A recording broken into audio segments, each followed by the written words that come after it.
Aujourd'hui, sur Osmose Radio, un format nouveau, un format un petit peu plus long, nous avons décidé de laisser à nos invités un peu plus de temps pour partager un peu leurs expériences, pour leur laisser un micro plus ouvert, leur laisser le temps d'exprimer, de partager les choses qui leur tiennent à cœur. Vous retrouverez ça sur les réseaux, vous retrouverez ça sur notre site, vous retrouverez cette interview également sur la chaîne YouTube d'Osmose Radio. Osmose Radio, qui aujourd'hui a le plaisir de recevoir Éric Bénard. Éric Bénard, bonjour. Bonjour, bonjour, Éric Bénard, merci. si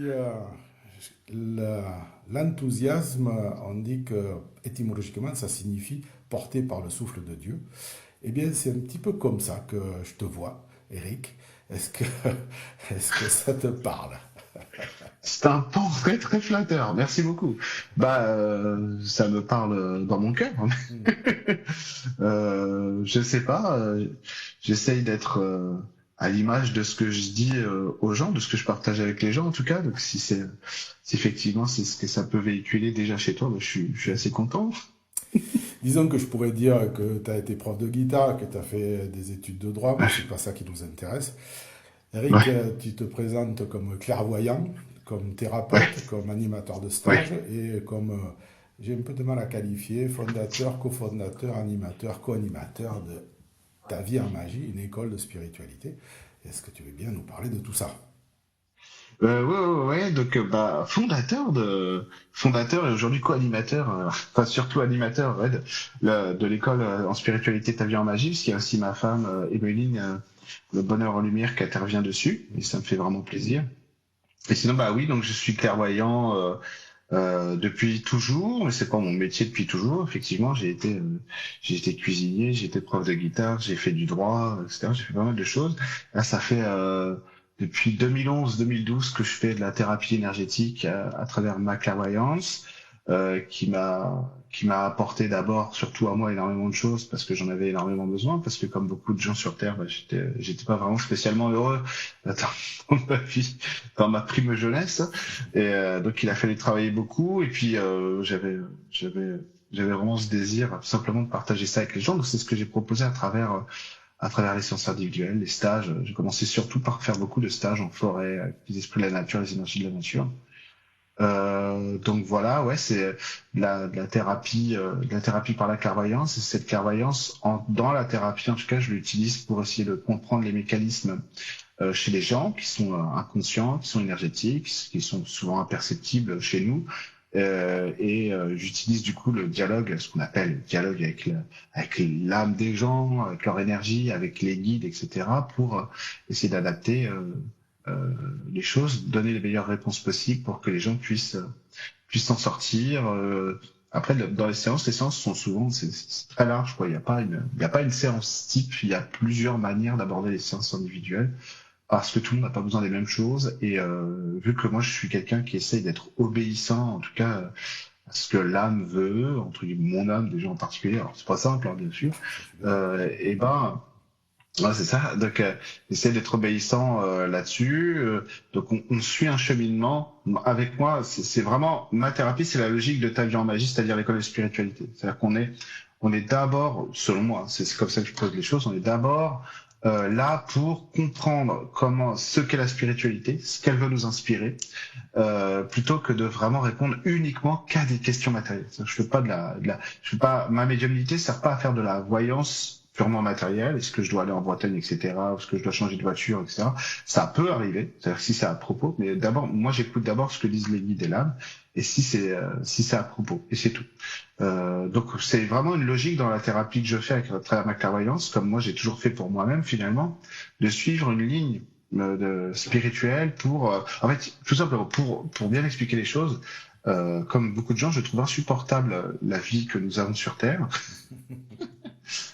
Et du coup, en tout cas à titre personnel, mon cheminement à moi spirituel, c'est de dire je veux le plus possible, le mieux possible.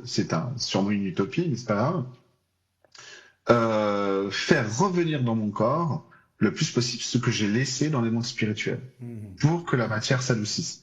Et au fur et à mesure de mon cheminement, bah, j'ai découvert que c'était faisable au moins en partie, hein, même si c'est vraiment 0,5% du truc, c'est pas grave, déjà c'est pas mal. Et ensuite, le partager aux gens parce que c'est ce que je trouve est tellement merveilleux dans mes propres expériences que j'ai envie de communiquer ça aux autres et de leur faire partager en fait avec mes recettes à moi, ce que j'ai pu glaner ici ou là dans la quête mystique, on va dire ça comme ça. Hmm. Mais tu fais ça dans le cadre donc, des séances individuelles, dans le cadre Ouais, de l'école, mais ouais. aussi pour ceux qui te suivent, tu as aussi régulièrement des émissions sur Facebook, des directs et des choses où, Sur avec YouTube. beaucoup de générosité, tu partages les énergies du moment et Ouais. toutes ces informations que le commun des mortels, auquel le commun des mortels n'a pas accès, mais, Ah, je sais pas. mais que tu nous fais partager, c'est déjà chouette. Bah euh, c'est normal en fait le partage c'est la base de tout et c'est pas comme si je me prenais pour un médium qui est un sachant ou qui a accès effectivement comme tu disais gentiment à des choses que les autres n'ont pas, mais c'est plutôt moi j'ai surtout envie qu'on soit ensemble, tu vois. Donc YouTube, c'est une super plateforme pour moi parce que ça me permet aussi de me lâcher sur les trucs qui me tiennent à cœur dans la spiritualité, les sujets que j'adore, et que voilà, avec ma femme, on partage énormément de choses. Et puis des fois, si tu as besoin de aussi de partager avec d'autres personnes certaines choses. Donc ouais, je fais pas mal de vidéos sur les énergies du moment parce que j'essaye avec mon maigre rapport de donner de l'espoir aux gens parce que on est dans une période très morose et qui déçoit beaucoup, Hmm. qui déçoit beaucoup. Et c'est vrai qu'on me dit souvent, j'ai énormément de commentaires qui disent ah merci pour ton humour, merci pour ta bienveillance, merci pour. Alors, je suis pas en train de me vanter, hein, c'est pas ça. Ah Mais ben, l'humilité c'est le truc indispensable. Peut-être on en reparlera après, mais du coup en fait la spiritualité aujourd'hui traverse un peu une crise. Ça, c'est moi qui le dis, hein. C'est peut-être pas vrai du tout, hein. C'est peut-être moi qui m'illusionne. Mais c'est pas facile du tout parce il y a énormément de peur dans notre monde et on traverse tous le même monde, hein. Donc, clairvoyant, pas clairvoyant, de toute façon, on vit tous pareil. Et c'est important, selon moi, de dire, mais en fait, la spiritualité, c'est pas censé faire peur. Dire, ah, c'est pas, selon moi, hein, encore une fois, c'est pas censé servir à dire, oui, mais il y a telle expérience, c'est horrible, etc. Surtout que je dis ça parce qu'il y a beaucoup d'annonces souvent un peu catastrophiques sur notre monde. Et moi, c'est pas souvent ce que j'ai. Tu vois, quand je suis quelqu'un, on en parlera sûrement tout à l'heure, mais qui prie énormément, qui prie beaucoup, la Vierge Marie notamment, pas que, mais beaucoup. Et, euh, et du coup, bah, c'est pas ce qu'on me rapporte. Alors, moi, je dis juste ce qu'on me rapporte. Et effectivement, je pense que la spiritualité, c'est fait pour égayer, c'est pas fait pour.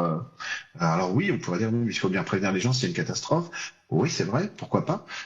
Effectivement, on pourrait prévenir, ça pourrait sauver des vies, mais on n'est pas dans cette configuration-là. Et je pense qu'on joue surtout à se faire peur parce que nous n'aimons plus notre monde et notre société, ou peut-être on l'a jamais aimé, on les a jamais aimés, et c'est souvent légitime d'ailleurs. Mais c'est surtout qu'on est censé faire, je pense, hein, nous les gens qui sommes dans cette position-là, en tout cas, en sachant qu'on a absolument rien en plus que les autres. J'ai ça, mon travail, c'est de faire ça, donc je le fais. Mais j'ai, je veux dire, un chef cuisinier qui est très bon, il est meilleur que moi en cuisine, quoi, tout simplement. On a tous nos trucs à nous. Et c'est pour ça que j'essaie aussi de dire aux gens qu'il faut pas trop sacraliser les médiums, parce qu'en fait, on est vraiment des humains, quoi. Et parfois, on peut peut-être idolâtrer quelqu'un ou croire que c'est quelqu'un. Tu sais, je parle beaucoup de l'éveil spirituel, tu sais, toi qui me connais quand même depuis un moment maintenant, je parle beaucoup de l'éveil spirituel en disant mais ça n'existe pas l'éveil spirituel. On se dit mais parce que nous on a un peu ce fantasme de tiens ça s'est allumé d'un coup en nous et ça y est on a accès à tout. Le véritable éveil spirituel c'est pouvoir acquérir. Je comprends souvent on parle d'éveil spirituel à juste titre, c'est-à-dire je suis en train de m'éveiller, c'est prendre conscience etc. C'est un réveil spirituel c'est tout à fait à propos de parler comme ça, je trouve, mais c'est que ce qu'on appelle l'éveil spirituel, c'est-à-dire de croire qu'il y a des gens qui effectivement ont des morceaux d'omniscience et d'omnipotence en eux. Ça, pour le coup, à part certains êtres très mystiques, comme le Padre Pio par exemple, bah nous on l'a pas. Et c'est pas grave, hein, c'est pas grave. Moi je suis pas partie de ces maîtres-là. Ça me déçoit, tu vois. Non, mais j'en fais pas partie. bien lié. Mais voilà, c'est ça.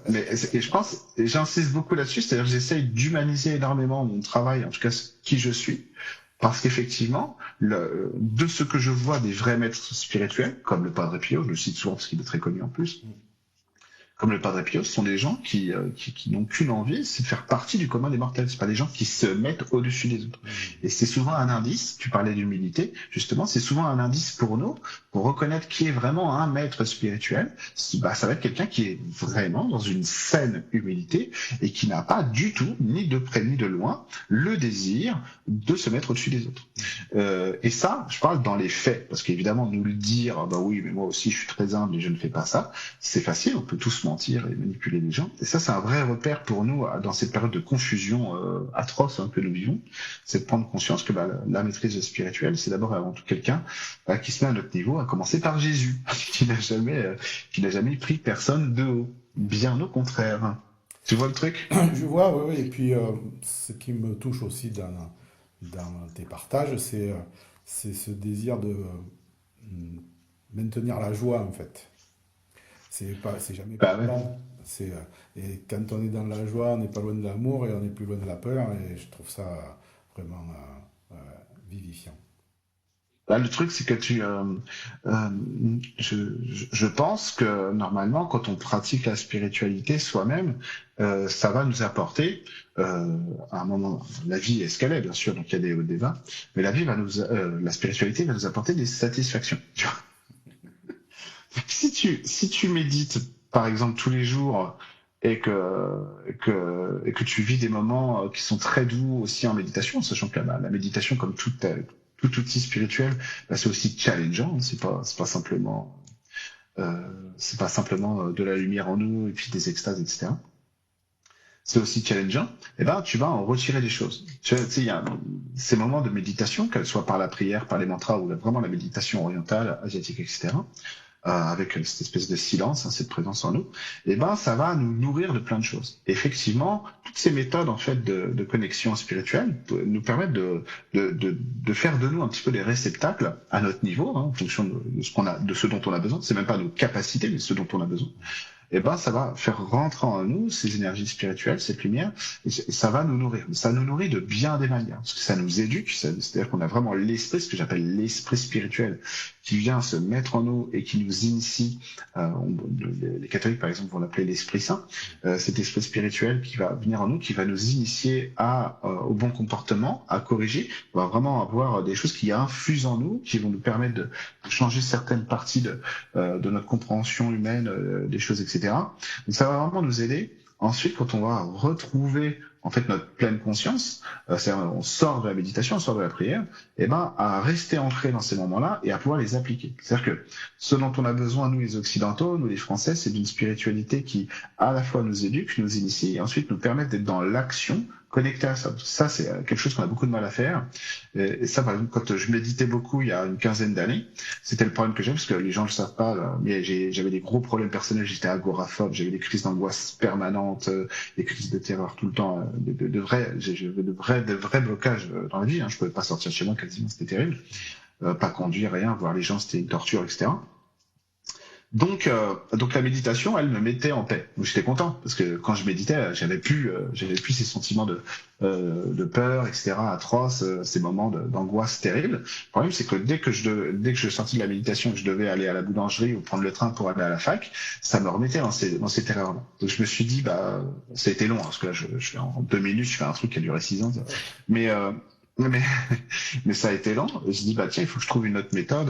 Donc j'ai commencé à essayer de faire en sorte de ramener de la présence pendant que je suis en éveillé. Donc essayer d'avoir ça. Bien plus tard, j'ai découvert ce qu'était la prière. Attends, je crois que j'ai un chat qu'il faut que je mette dehors du bureau. Attends, excuse-moi. Et effectivement, allez, salut le chat, à tout à l'heure. Effectivement, avec la prière et la présence que j'ai travaillé notamment avec les aspects de la nature en forêt, etc., ça m'a permis de comprendre comment dans l'action je pouvais remettre de la présence et éviter de trop souffrir, voire de ne plus souffrir du tout à certains moments. À certains moments, souffrir de mes traumatismes et de mes blocages, bien sûr.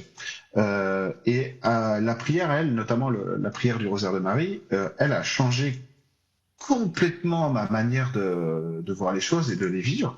C'est-à-dire que j'avais déjà en fait un rapport à l'humain, parce qu'il faut bien comprendre aussi, ce que je suis en train de dire, c'est que j'avais fait en amont tout ce travail en fait de transposition du spirituel dans l'action. C'est-à-dire que j'avais vraiment quand même, à travers ma vie personnelle, beaucoup de challenges au quotidien à cause de l'agoraphobie, la phobie sociale, etc. C'était très compliqué. Donc grâce aux énergies de la nature, aux esprits de la nature et à ces méthodes de présence, de travail, d'interaction avec le monde énergétique et humain, j'ai pu remettre plein de choses en place et avoir progressivement une vie qui s'est normalisée. Maintenant, je peux faire mes courses, tout ça. J'ai des enfants, je suis marié, il n'y a pas de souci. Ce qui était absolument inimaginable à cette époque-là, mais absolument. Et donc, quand le rosaire de Marie arrive dans ma vie, en quelque sorte, je suis déjà un petit peu, on va dire, peut-être assez mûr pour pouvoir le réceptionner tel que je l'ai réceptionné. Pour ça que tout de suite, dès que j'ai eu le rosaire de Marie dans ma vie, tout de suite j'en ai parlé sur YouTube, etc., et que les gens ont dit tiens, il a changé, il est passé des fées, des lutins et des dragons à Padre Pio et le rosaire de Marie, ce qui est logique parce que c'est effectivement comme ça que je l'ai présenté, donc les gens se sont dit tiens, qu'est-ce qui se passe? Mais le truc c'est que le rosaire de Marie a eu cet impact tout de suite sur moi très fort. Et je pense que c'est dû aussi au fait que j'avais fait tout ce travail en amont de transposition du spirituel dans ma vie au quotidien. Et ça, c'est un élément important en fait du cheminement spirituel, c'est d'essayer de faire en sorte d'avoir des outils qui peuvent s'appliquer dans nos vies et pas simplement à certains moments. C'est déjà beaucoup. C'est-à-dire que déjà quand on a, comme j'avais mes blocages et déjà ces moments de respiration à travers la méditation par exemple, c'est déjà énorme et c'est fantastique de pouvoir au moins avoir ces coupures-là et ces reconnexions au monde spirituel, ça fait beaucoup de bien. Mais après, ça va être humainement essayer de transposer ça dans nos actes et dans nos paroles. Et c'est là que c'est le plus challengeant. Parce que quand toi, t'es tranquille chez toi, tu médites, t'es dans ta zone de confort spirituel, mystique, ça va. Et quand tu es au repas de famille avec le cousin Julien qui te saoule, la tante qui te critique et que l'énergie est pas bonne, etc., c'est plus compliqué, quoi, tu vois. Et, surtout que ce contexte familial va faire appel des fois à des blessures qui ont 35 ans, des humiliations, des machins, des oublis, des manques de reconnaissance. On est tous un peu concernés par ça. On est tous concernés par ça. Donc c'est le contexte familial est souvent un des plus challengeants avec le professionnel. Un des plus challengeants, et le contexte du couple aussi, souvent le contexte amoureux. Et du coup, quand on transpose tout ça dans ces niveaux-là, j'ai eu la chance d'avoir une famille très très dure, assez affreuse, ce qui fait que pareil, quand tu es obligé de faire en sorte de ne pas te suicider dans des contextes comme cela et au contraire même de réussir à t'en sortir, effectivement ça forge un petit peu. C'est pour ça que je dis j'ai eu un petit peu la chance d'avoir une famille horrible, mais c'était pas du tout plaisant. Je dis ça bien sûr avec humour, mais aussi pour décrire le fait que le divin ne souhaite pas nous torturer et que effectivement ce qu'on nous apporte, ce qu'on nous donne à un certain moment, c'est vraiment fait aussi pour nous aider à nous dépasser. Et c'est vrai qu'une fois qu'on on a réparé certaines choses, on se rend compte finalement que les épreuves qu'on a vécues, on est capable de les bénir, quoi. Alors que, évidemment, j'ai absolument aucune envie de revivre mon passé, bien sûr. C'est juste que voilà, le cheminement est là, quoi. Je sais même pas si j'ai répondu à ta question. Non, franchement, je suis désolé. C'est aussi ça qui te rend capable d'accompagner les autres aussi. C'est ça. Parce que quand on est la tête dans le seau, on est la tête dans le seau, il faut bien reconnaître. Et s'il y a quelqu'un qui a la capacité de nous aider à prendre un peu de recul en disant mais regarde-le autrement, peut-être que c'est pas si horrible et que ça a une fonction dans ta vie. Ouais. C'est ça. C'est juste une petite remarque. Tu fais bien la différence entre spiritualité et religion, on est d'accord? Oui, tout à fait. Ouais. Moi, j'ai pas de. Alors, pour être honnête avec toi, moi, j'ai pas trop de problème pour me dire catholique parce que je mets dans ce mot-là une définition qui est pas dogmatique en fait, qui est pas, je m'en fous complètement. Les gens font ce qu'ils veulent, prier. Je dis toujours, moi je fais le rosaire de Marie tous les jours et je dis aux gens de prier le rosaire de Marie. Et c'est un conseil. Je dis voilà ce que ça m'apporte. je vous conseille de le faire parce qu'effectivement, et ça par contre, c'est vrai que moi je suis pas dogmatique, donc je dis pas ouais j'ai raison, etc. Mais effectivement, ce que je constate, c'est que le Rosaire de Marie est un cadre de prière qui n'est pas comme les autres du tout et qui apporte, je parle des autres prières, etc., qu'on peut avoir notamment dans le christianisme, c'est un vrai cadre d'ouverture mystique qui nous emmène, qui nous amène une vraie énergie mariale et divine qui est fantastique et prodigieuse. Mais c'est contraignant, c'est pas facile. Il se trouve que dès que j'ai prié le Rosaire de Marie, j'ai reçu ça, donc c'est plus évident. Si tu veux, ça me parle tout de suite, quoi. Bon, alors que la plupart du temps, quand on va essayer de prier le Rosaire de Marie, on va se dire bah Jeff, faut apprendre les prières, c'est un cadre, c'est chiant. Nous, on n'aime pas trop les cadres. Il faut dépasser un petit peu ce moment où le mental a besoin d'absorber les prières et bah tiens, le lundi on fait les mystères joyeux, le mardi les douloureux, etc. Bon bref. Et à quoi ça sert de réciter les mystères? Tiens, on se pose plein de questions. Puis il y a des mots qui nous heurtent. Moi, ces mots m'ont heurté aussi. Donc quand les gens me disent, moi j'aime bien prier Marie, mais le Je vous salue Marie, ça m'énerve parce que on dit priez pour nous pauvres pécheurs. J'aimerais qu'on m'explique ce que j'ai fait de mal, quoi. Pourquoi on me dit que je suis un pécheur ou une pécheresse? Qu'est-ce que c'est que cette histoire, etc. Ou même le Je crois en Dieu, la prière du credo, qui se termine notamment avec le je crois en la Sainte Église catholique. Il y a beaucoup de gens qui m'ont dit j'ai du mal à faire ça parce que l'Église catholique c'est dogmatique, etc. Et effectivement, je dissocie la spiritualité du dogme.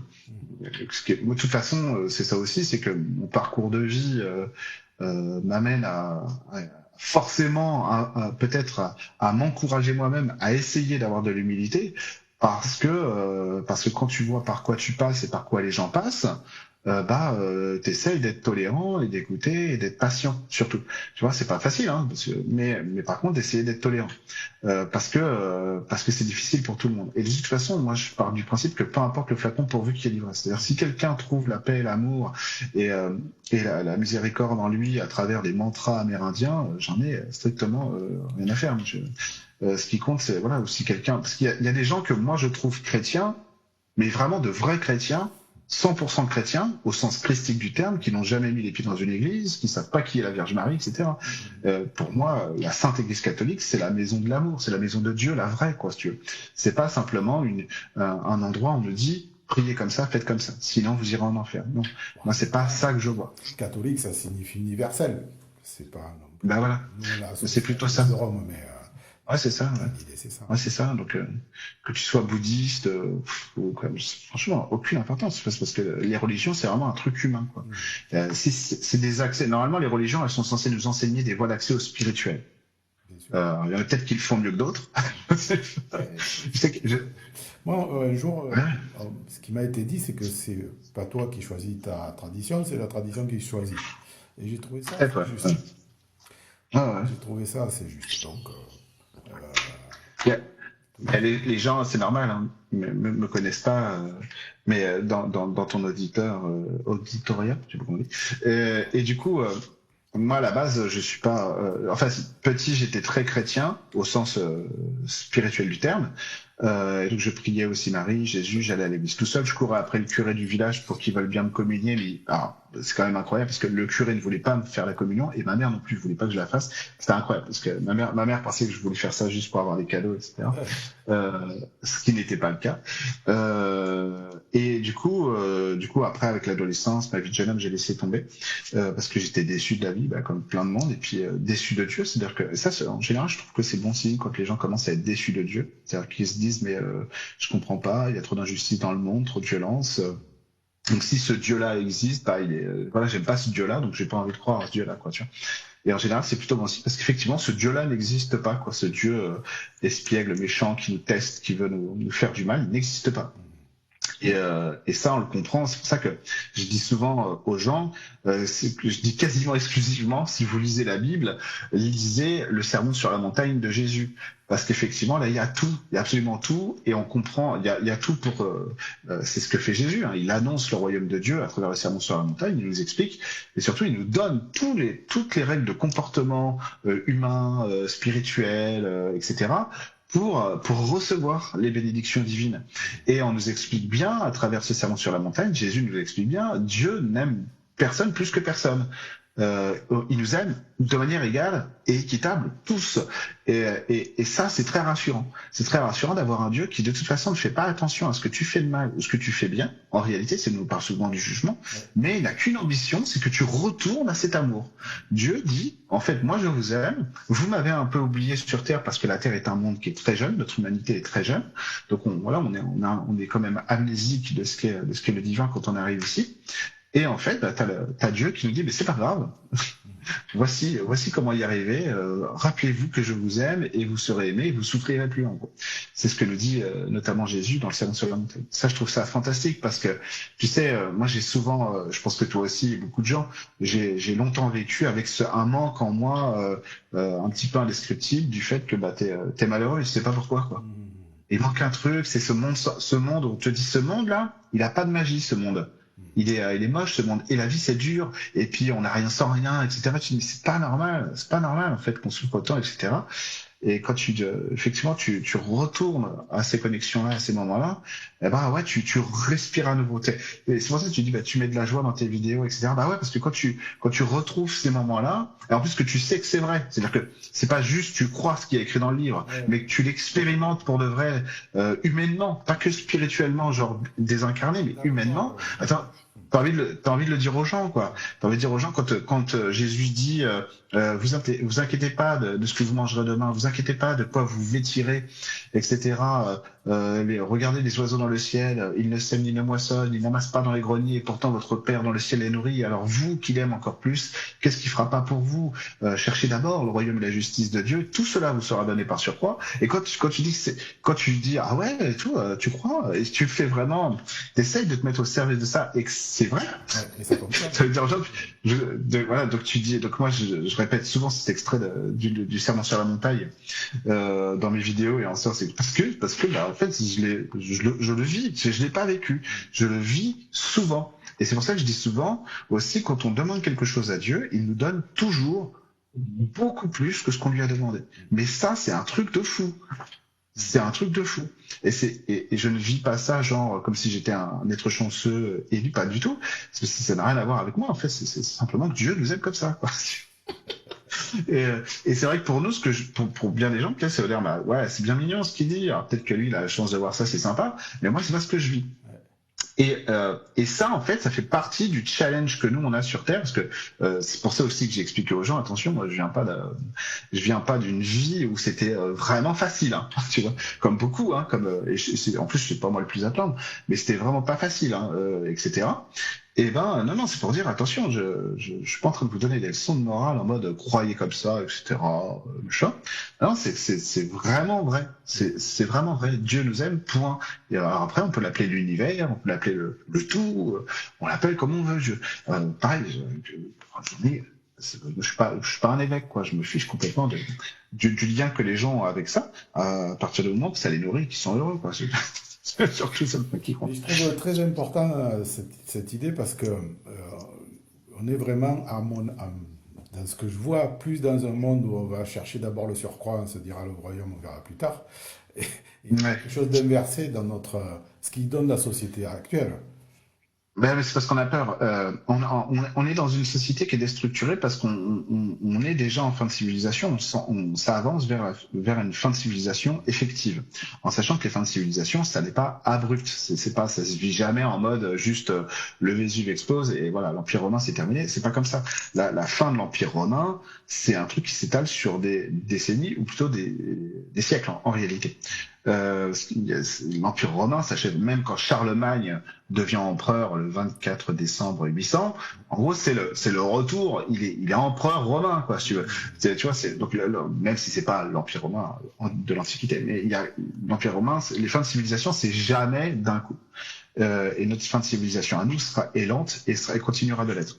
Donc, et nous, on s'attend à ce que tout pète d'un coup. Pourquoi ? Parce que on a une société qui est déstructurée.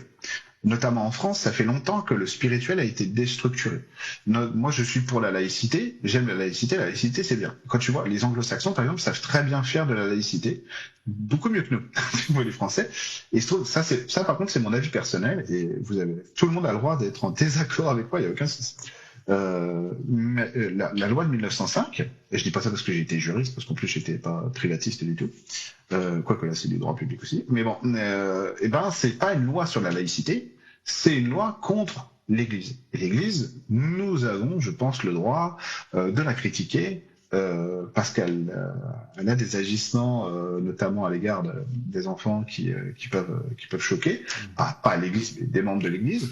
Et voilà, on peut se poser la question de savoir ce qu'est devenu finalement l'Église de Saint-Pierre, quoi. Ça, il y a aucun souci là-dessus, au contraire.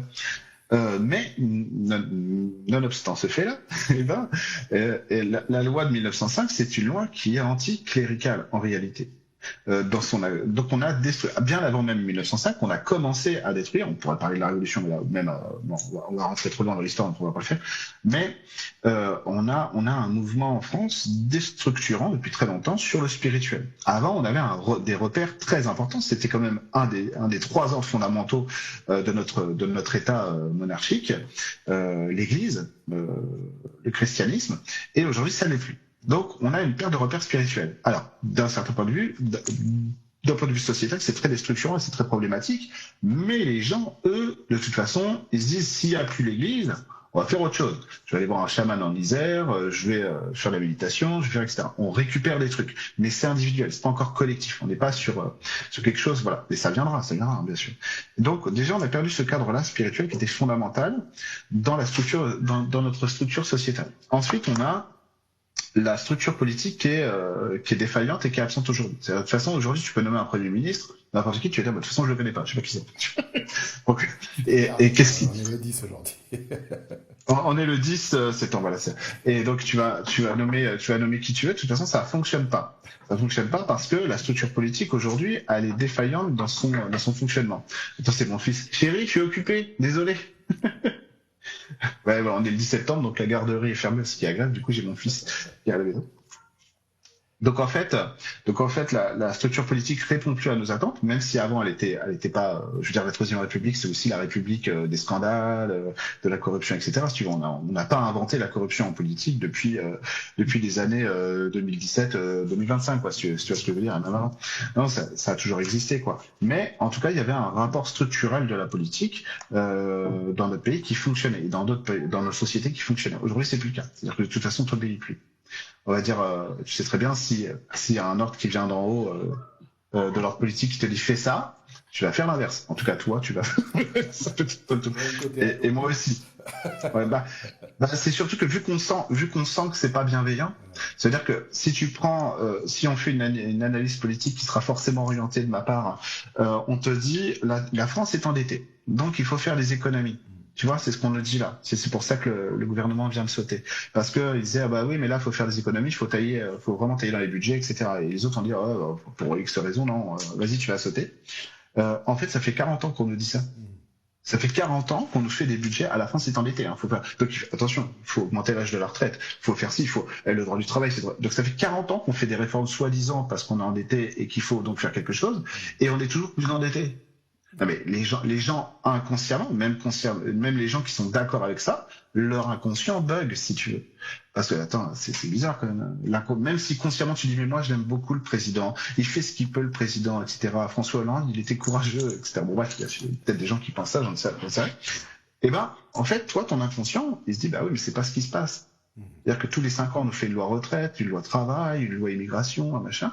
Et en fait, on est toujours plus endetté. Il y a un truc qui va pas. Donc, ça veut dire que l'inconscient, il perçoit que finalement, on fait pas des lois, soi-disant, on est dans la novlangue, quoi. On fait pas des lois, soi-disant, pour aider la nation. On fait des lois, ces gens-là font des lois pour rester au pouvoir, pour garder ce qu'ils ont. Donc, on a compris, même inconsciemment, même quand on soutient la République, cette République-là, plutôt que, en réalité, on n'est pas face à des gens qui gouvernent pour le bien commun, mais dans leur propre intérêt. Donc, forcément, ça déstructure le rapport qu'on a à la chose publique, individuellement et collectivement. Donc, ça crée des comportements qui sont un petit peu étrangers, après. Aussi à la spiritualité. La spiritualité aussi. Fais très attention à ce que... dans les mots que je vais employer, mais moi je suis arrivé à la conclusion que le problème en France, c'est qu'on a tué le roi. Et que le roi, il était de droit divin, donc c'était lui qui avait cette fonction de connecter, il le faisait ou il le faisait pas, mais symboliquement c'était ça. Et puis on l'a remplacé par rien. Alors là, tu te lances sur un sujet d'une complexité éternelle. Le droit divin, le pouvoir spirituel du roi en France, etc., en comparaison du pouvoir spirituel et temporel du pape, c'est des trucs qui ont occupé des générations et des siècles entiers de philosophes, d'historiens du droit, etc. Donc, on va essayer de faire ça.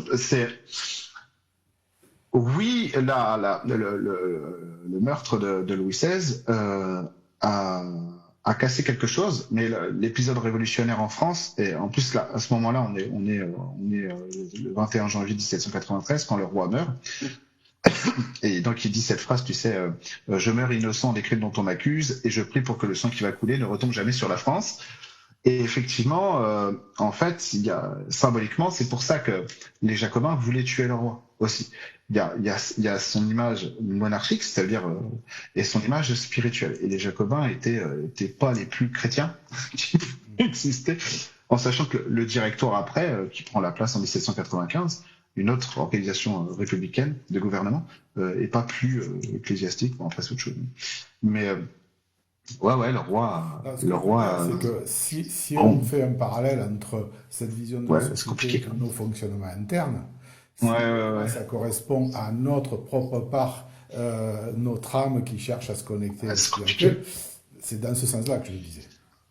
Mais en fait, c'est un sujet qui est très compliqué parce que la personnalité du roi, tu sais, la personnalité du roi par rapport à son côté divin, on va pas passer trop de temps là-dessus, mais c'est compliqué parce que il y a eu, tu sais, on disait que le roi était thaumaturge notamment parce qu'il était de droit divin, donc il guérissait les écrouelles. On a vraiment des cas de guérison. Tu sais, le roi touchait le malade, il disait le roi te touche, Dieu te guérit. Tu vois, et à la fin, c'était changé en le roi te touche, Dieu te guérisse. Tu vois, on avait peur que ça marche plus. Bon. Mais il y avait déjà, c'est compliqué. C'est compliqué parce que après, ça veut dire, alors, il a un pouvoir temporel qui vient du spirituel, donc on peut pas remettre en question ce que dit le roi. Tu vois? En fait, pour être un peu C'est plus, compliqué. c'est dans cette notion de récupérer notre propre souveraineté, en fait. C'est par rapport, Et oui, tout à fait. c'est par Tout rapport à à ça fait. que Ouais, je comprends. je Je m'exprime. comprends. Mais ouais. Mais on a eu des rois qui étaient pas très souverains. Je ne parle pas de personne, je parle de ce que ça Ouais, fait. de la fonction monarchique, quoi. Voilà, parce que je ne suis pas plus royaliste que ça, c'est pas l'idée. Ouais, je comprends. Non, mais t'inquiète, je comprends très bien. Mais c'est intéressant, c'est juste que t'as soulevé un truc qui m'intéresse énormément, mais qu'effectivement, on n'a pas le temps, 5 minutes de vraiment. Surtout que tu m'as fait le plaisir et l'honneur de m'accorder ce temps d'échange, mais que tu m'as dit qu'il Je y t'en avait prie. des choses à faire derrière. Est-ce que Ah oui. il y a juste une chose qu'on n'a pas quasiment pas abordée, c'est ton rapport au Oui. Padre Pio quand même, que j'aimerais bien que tu me dises. Oh, le Padre Pio. Voilà. Oh là là. Oh là là là là. Ah, pour le coup, je vais faire de l'auto-promo pour quelque chose qui n'existe pas encore. Je parle beaucoup de mon lien au Padre Pio dans mon prochain livre qui s'appelle Communion avec l'invisible et qui sortira normalement début 2026 chez Guy Daniel, chez Exergue Éditions. Et je salue mon éditeur, salut Youssef et Cathy. Mais mon rapport au Padre Pio, il est complexe à expliquer à l'oral dans ma rencontre avec lui. Donc c'est pour ça que j'ai choisi de vraiment mettre comment plutôt lui est venu me chercher dans mon livre. Parce que le Padre Pio, à la base, c'est quelque chose qui m'intéresse pas. Et quand ma femme, là, quand j'ai rencontré, ça fait 10 ans, elle a dit, tiens, j'ai montré une photo de toi à ma mère, elle a trouvé que tu ressemblais physiquement au Padre Pio. Elle a dit, ah tiens, on dirait le Padre Pio. Et j'ai eu un petit peu la même remarque, c'est le père Jean de Robert, qui était un des fils spirituels du Padre Pio. Quand on lui a dit, vous allez en Italie, vous allez aller voir le Padre Pio. Et il a répondu, qu'est-ce que c'est que ça, le Padre Pio, ça se mange. Bon. Moi, j'étais beaucoup c'est quoi le Padre Pio, à dire, ouais, mais attends, c'est un mystique, et ça m'intéresse pas ton truc, du tout. Comme la prière, on me disait, il faudrait que tu pries. Ça m'intéresse pas du tout la prière, donc j'ai pas envie de faire ça. Donc c'est vraiment parce que les choses sont venues me chercher et elles m'ont témoigné plus d'amour que moi je ne voulais bien leur en témoigner, que ces choses sont arrivées jusqu'à moi, et notamment le Padre Pio est venu en déversant un flot d'amour sur moi, me dire, montrer qu'il était bel et bien réel et qu'il m'aimait énormément, et face à cet amour, j'ai changé en un instant d'allégeance, mais d'un seul coup à 100%. Donc le Padre Pio, ce moine capucin qui est né à la fin du 19e siècle et qui est mort en 1968, qui a accompli évidemment plein de belles choses sur Terre, d'actes de guérison et de miracles pour aider l'humanité, et qui était, voilà, comme beaucoup de gens savent, qui avait les stigmates, qui a gardé les stigmates du Christ pendant très très longtemps. Et ben, c'est tout simplement mon meilleur ami, le meilleur soutien, le plus beau des soutiens que j'ai dans mon cœur, et un guide, un guide, un guide indéfectible, quelqu'un qui témoigne au quotidien, tout le temps, par sa présence, par ses mots et ses soulagements, l'attachement qu'il a pour moi, alors que moi je ne suis rien, comme dirait notre président. Et ben c'est fantastique, et je le remercie. Et c'est comme ça que fonctionnent les mondes spirituels en réalité. C'est-à-dire que les mondes spirituels sont remplis d'êtres extraordinaires, qui sont dont on ne peut pas se comparer à eux. Et ben eux n'arrêtent pas de dire le contraire, et de nous aimer infiniment, et ils n'arrêtent pas d'être présents pour qu'on se reconnaisse dans les miroirs de lumière qu'ils incarnent pour nous. Donc ma vie avec le Padre Pio, c'est ça. C'est une lutte personnelle pour arrêter de croire que je suis quelqu'un de mauvais, quelqu'un de moche, quelqu'un d'inutile, et de pouvoir reconnaître un petit peu que quand il est avec moi, qu'il dit du bien de moi, je puisse accepter un petit peu de m'aimer comme lui-même, ne plus avoir honte de m'accorder de l'attention et de l'amour. Ça, c'est le plus grand défi en fait. C'est ma vraie quête spirituelle. C'est pouvoir être capable de me regarder, de me dire je suis content d'être qui je suis. Et lui le sait, et il trouve ça insupportable. Par exemple, quand je me rabaisse, par exemple, dans de nombreux directs ou vidéos où vous m'entendez dire je ne suis rien, etc., etc. Et ben, il faut savoir que lui, il est à côté, et je le vois, il peste, et que des fois, il met son doigt devant moi pour dire arrête de dire ça. Il dit après, tu vas vraiment te prendre une souffle, etc. Donc voilà, ça c'est ça, et c'est le Padre Pio, c'est un maître que je mets totalement à part de tous les autres, parce qu'il est vraiment unique dans mon cœur. Et l'autre maître, l'autre l'être dont je suis le plus amoureux, qui est le plus beau, le plus fantastique à mes yeux, en dehors du Padre Pio, hein, comme je dis ça à part, c'est Saint François d'Assise, qui est selon moi, dans ma vie, le maître absolu. C'est pour ça que je dis que je suis chrétien, parce que lui était un vrai chrétien, au sens d'un amour universel, qui n'est pas conditionné par la foi, la religion, le dogme, etc., mais qui aime la création. François a réussi l'exploit de devenir le Christ. Et c'est ça qui est exceptionnel. Être aussi parfait humainement que François l'était, c'est d'une beauté. Tout est beau chez François, comme chez Sainte Thérèse, comme chez beaucoup de saintes et de saints. Sainte Thérèse de Lisieux aussi, mais tout est beau chez François. Chez Sainte Thérèse, pareil. Chez Sainte Thérèse, il y a rien de moche, nulle part. Dès qu'elle ouvre la bouche, dès qu'elle écrit un truc, dès qu'elle fait un mouvement, ces gens sont extraordinaires parce qu'ils sont sur terre ce qu'ils étaient dans le ciel. Avec toutes les difficultés, les contraintes qu'impose la matière, qu'impose la terre et qu'impose un corps humain. Ils sont ça. Et ils ne font aucun compromis avec la règle divine. Jamais. Et c'est ça qui a touché François quand il devient François d'Assise, entre guillemets. Il est seul, il est pauvre, il a plus rien, parce que c'est lui qui l'a choisi, bien sûr. Et tout le monde le raille, on lui jette des cailloux, les enfants se moquent de lui. Attention, il en prend plein la tête, et il ne dit jamais rien. Il bénit tout le monde. Et c'est pas parce qu'il est fou, c'est parce qu'il a vu le Christ. Il sait, il connaît la règle absolue de ne jamais, jamais, jamais contrarier l'amour. Et ben, si on m'a fait du mal, je te bénirai, etc., etc. Et nous, ça nous paraît fou, mais en fait, il était habité d'une force qu'on ne connaît pas. Et qu'on a besoin, c'est pour ça qu'on a ces saints et ces saintes pour nous dire, mais regardez, ça existe et voilà. Alors c'est pas la souffrance qui appelle l'amour, c'est pas ça. C'est qu'on vit dans un monde de souffrance, Dieu considère que c'est intolérable, et il nous envoie des êtres exceptionnels pour nous rappeler que c'est par notre humanité que nous arriverons, nous réussirons à nous connecter à Dieu. Nous, souvent, on croit que c'est parce qu'on devient un grand médium, on a beaucoup de pouvoir spirituel, mystique, qu'on devient ça. Pas du tout. C'est par notre humanité qu'on y arrive. Et c'est ce que disait Jésus aussi, évidemment. C'est pour ça que le sermon sur la montagne est si important. Je sais que tu dois partir, parce qu'on pourrait continuer à discuter longtemps, je crois. Avec plaisir, ouais. Merci pour ce partage, et peut-être qu'on aura l'occasion de continuer. On fera une partie 2. Ah ouais, on fera une partie 2 avec plaisir. Si j'ai pas saoulé tous tes auditeurs, ouais. Ça, on verra. Je veux pas c'est ça. Risque, mais si tu reçois des lettres de menace, c'est que c'était pas moi. Merci beaucoup. Donc, on te retrouve sur ton site internet, La Vie en Magie, Ta Vie en Magie. Ta vie en magie, Ta ouais. Vie en Magie. Donc, je Tavieenmagie.fr. mettrai les coordonnées en description. Bah, merci à toi, merci à tous les gens, surtout. Sur ton site, on trouve aussi comment prendre rendez-vous pour des séances individuelles et puis aussi pour Oui. toutes tes actualités de stage. Donc, il y en a un bientôt, là, je crois. Ouais, Euh, ouais, samedi 13 septembre. eh bien, super. Merci infiniment, Eric. Merci Et à puis toi, à merci tout aux de gens. suite. Et puis, je te souhaite le meilleur, comme je nous souhaite le meilleur. Merci. Tous À toi ici. aussi, Voilà. à vous aussi. Au revoir. Au revoir.